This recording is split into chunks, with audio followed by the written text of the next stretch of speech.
জানি না কি অবস্থায় আছে। অনেকদিন হচ্ছে আজকে বৃষ্টির কারণে গাড়িটা বের করতে পারছি না। এভাবে যে রেখে গিয়েছিলাম ঘুরে, সেই অবস্থায় আছে এখনো। স্টার্ট নিবে কিনা এটাও ডাউটফুল।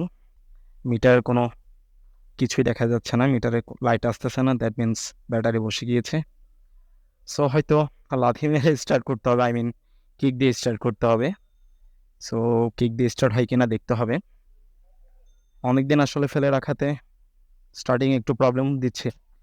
মূল প্রবলেম হচ্ছে আমার বাইকে জিপিএস লাগানো আছে, জিপিএস এর কারণেই মূলত প্রবলেমটা। বৃষ্টি তো চলে আসতেছে মনে হয়, এই বৃষ্টির কারণেই আসলে বাইকটা বের করা হয় না এতদিন। তাহলে হ্যাঁ, লাথি মেরে আই মিন কিক দিয়ে আমার বাইকটাকে স্টার্ট করতে হয়েছে। যাক, স্টার্ট তো হয়েছে। এখন স্টার্ট হওয়ার সাথে সাথে, কিক দেওয়ার সাথে সাথে মিটারের লাইন চলে আসছে। তো মূলত প্রবলেম ছিল বাইকে জিপিএস লাগানো। আমার বাইকে জিপিএস লাগানো আছে। এখন জিপিএস লাগানোর যেমন সুবিধা আছে অসুবিধাও আছে, যেটা বলতেছিলাম। তো সুবিধা হচ্ছে সেফটি, অর্থাৎ একটু সেভে থাকা যায়, অর্থাৎ নিশ্চিন্তে থাকা যায়। এটা হচ্ছে সুবিধা। আর অসুবিধা হচ্ছে জিপিএস লাগানো থাকার কারণে একটা বাইক রাইড করার একটা পিরিয়ড আছে, অর্থাৎ ডেইলি অ্যাটলিস্ট 10 কিলোমিটার নাকি রাইড করতে হয়। বাট আমি তো 1 কিলোমিটারও করি না। মূলত করা হয় না হচ্ছে আমার গাড়িটা নিয়ে কমই বের হওয়া হয়। আর কয়েকদিন বের হওয়া হচ্ছে না বেসিক্যালি বৃষ্টির কারণে। খুব বৃষ্টি হচ্ছে, বের হওয়ার কোনো সুযোগ হয় নাই, তাই আপনাদেরকে কোনো ব্লগ দিতে পারছি না, ক্যামেরায় আসতে পারছি না। বাসায় আমিও ছিলাম পড়ে, আমার বাইকও ছিল পড়ে। আজকে একটু বৃষ্টি নেই দেখে বের হয়েছে, বাট এখন দেখতে পাচ্ছি বৃষ্টি আবার পেয়ে গিয়েছে আমাকে, গুঁড়ো গুঁড়ো বৃষ্টি পড়ছে। সো জানি না আজকেও ব্লগটি করতে পারবো কি না। তারপর চেষ্টা করবো ফাঁকে ঝুঁকে, অর্থাৎ বৃষ্টির সাথে তাল মিলিয়ে ব্লগটি করার। তবে অ্যাট ফার্স্ট আমাকে একটু তেল নিতে হবে, আই মিন অকটেন নিতে হবে। সো ডানে চলে যাই আমি অকটেন নেওয়ার জন্য। তো তেল নিয়ে নিই, দেন দেখি কি কন্ডিশন, এরপর আবার ব্যাক করতেছি ক্যামেরায়। তেলের দাম কি কমবে না? আর বাড়লে সেটা আর কমার নাম থাকে না।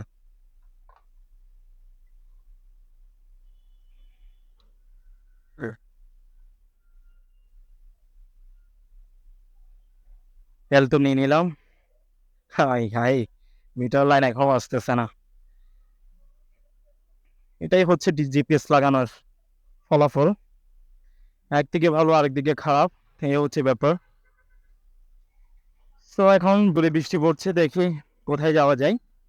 আজকে দেখি আপনাদেরকে আমাদের চট্টগ্রামের যে সাগরিকা স্টেডিয়াম আছে সেটি দেখায় নিয়ে আসি, যদি সম্ভব হয় আর কি, বৃষ্টি যদি প্যারা না দেয় আর কি। আর বৃষ্টি প্যারা দিলে তো কিছু করার নাই, অলরেডি গুড়ি গুড়ি বৃষ্টি পড়া শুরু হয়েছে, বৃষ্টি পড়ছে, আপনারা দেখতে পাচ্ছেন আমার ওয়াচে, গ্লাসে দেখা যাচ্ছে বৃষ্টি। এখন কথা হচ্ছে বৃষ্টির কারণে তো অনেক ঝামেলা। তো যাওয়া যাবে কিনা, ট্রাফিক মামা তো দেখতে পাচ্ছি। আমি যাবো বামে, আমাকে বামে ডিস্টার্ব না করলে হয়েছে। আমি আসলে সবসময় বেঁচে থাকতে চাই এই ট্রাফিক পুলিশদের কাছ থেকে, কেননা ওরা শুধু শুধু ঝামেলায় ফেলে, এই কারণে। এদিকে তো বৃষ্টি বেশি হচ্ছে দেখতে পাচ্ছি। এখন আই ডোন্ট নো এক্স্যাক্টলি যে কতটুকু কন্টিনিউ করতে পারবো ব্লগটি। যাক, যতটুকু করতে পারি আর কি। হ্যাঁ, অ্যাটলিস্ট অল্প তো বের হতে পারছি আজকে কিছু সময়ের জন্য। এতদিন তো টোটালি বের হওয়া যায় না, এত বৃষ্টি ছিল, এত বেশি। তো আপনাদের কোন জায়গায় কেমন বৃষ্টি হয়েছে সেটা কমেন্ট করে জানান। তো কত লম্বা বাসছে, বাপরে বাপ। আহ, তো ওইদিকে মেবি, যেহেতু ওইদিকে বিচ, সাগর পার, তো ওইদিকে বৃষ্টি হয়তো আরো বেশি হতে পারে আই গেস। এখন জানি না কেমন হয়, তারপরে দেখি, গিয়ে দেখি কি অবস্থা। তো যেটা বলতেছিলাম, আসলে রিসেন্টলি নিউজে দেখতে পাচ্ছি যে বৃষ্টিতে অনেক অ্যাক্সিডেন্ট হচ্ছে। বেসিক্যালি বাইকটা বেশি অ্যাক্সিডেন্ট হচ্ছে, যে দুই চাকার একটি বাহন। এখন আমি আসলে আপনাদেরকে কিছু পরামর্শ দিতে চাই, যারা আপনারা বাইক রাইড করেন। ইভেন আমিও যে নিয়মগুলো মেনে চালাই, অর্থাৎ বৃষ্টিতে অথবা বৃষ্টির টাইমে, সেগুলো আমি মনে করি আপনাদেরও মানা উচিত। তো বৃষ্টিটা আসলে বাইক রাইড করতে কিছু নিয়ম কানুন মানতে হয়। আর তাছাড়া সবচেয়ে বিষয় হচ্ছে যে বৃষ্টিতে বাইক রাইড করার কিছু সিস্টেম আছে, অর্থাৎ কিছু নিজের সতর্কতা তো আছেই, পাশাপাশি কিছু আপনার গাড়িরও বা বিষয় আছে, বাইকেরও বিষয় আছে, যে সেটিকে আপনি কীভাবে কন্ট্রোল করতে পারেন বৃষ্টিতে। সো আমি প্রথমত বলবো, আপনারা বৃষ্টিতে যারা রাইড করেন তারা অবশ্যই বাইরে বের হওয়ার আগে টায়ার প্রেশারটাকে চেক করে দিবেন। আপনার বাইকের টায়ারের যে পরিমাণ আপনার টায়ার প্রেশার থাকা উচিত, এর চাইতে যদি বেশি থাকে তাহলে আপনার বাইক মাস্ট স্লিপ করবে। সো টায়ার প্রেশার আপনাদের বাইকের যে ম্যানুয়াল বুক আছে, বুকের মধ্যে কিন্তু দেওয়া থাকে, অথবা আপনারা চাইলে যে কোনো শোরুম থেকে অথবা অনলাইনে ঘাটাঘাটি করেও জেনে নিতে পারেন যে আপনার বাইকের জন্য সামনের চাকা এবং পিছনের চাকায় কি পরিমাণ টায়ার প্রেশার থাকা উচিত। সেটা জেনে দেন ওই টায়ার প্রেশার চেক করে নিয়ে যদি কম থাকে তাহলে সেটাকে লেভেল করে নেওয়া, আর বেশি থাকলে কমিয়ে নেওয়া। তবে বেশি থাকলে বেশি রিস্ক হয়। বৃষ্টিতে উচিত হচ্ছে টায়ার প্রেশারটা একটু কমিয়ে অ্যাজ ইউজুয়াল যে টায়ার প্রেশার রাখা হয় তার চেয়ে একটু কমিয়ে চালাতে পারলে ভালো, তাহলে স্পিড করার যে প্রবণতা সেটা একটু কমে যায়। সেকেন্ড যে বিষয় হচ্ছে ব্রেকিংটা এক্স্যাক্টলি আমরা করতে পারি না বিদায়, যার কারণে স্লিপ কাটে অ্যাক্সিডেন্ট হয়ে যায়, অনেক বড় দুর্ঘটনা হয়ে যায়। সো বৃষ্টির টাইমে আমাদের আসলে ইঞ্জিন ব্রেকটাকে বেশি দেওয়ার অভ্যাস করতে হবে। বৃষ্টির টাইমে আপনার যাদের এবিএস আছে তো এবিএস আছেই, এবিএস যাদের আছে তাদের হয়তো এই প্রবলেমগুলো হয় না, বাট নন এবিএস বাইক যেগুলো সেগুলোতে সামনের চাকাটা লক হয়ে যায়, যার কারণে এই যে ডিস্ক ব্রেক অর্থাৎ হ্যান্ড ব্রেক যেটা আছে সেটা কিন্তু খুব সেফলি ধরতে হবে এবং এটাকে কম ধরার চেষ্টা করতে হবে। বৃষ্টিতে পরিমাণ বেড়ে যাচ্ছে দেখতে পাচ্ছি, কোথাও মনে হয় দাঁড়ানো উচিত আমার, আর বৃষ্টি বেড়ে গিয়েছে। এখানে দাঁড়ানো যাবে হয়তো। অলরেডি স্টেডিয়ামের পাশেই চলে আসছি, কিন্তু কেমন যেন মনে হচ্ছে ওইদিকে গেলে বৃষ্টি আরও বেশি পেতে পারে।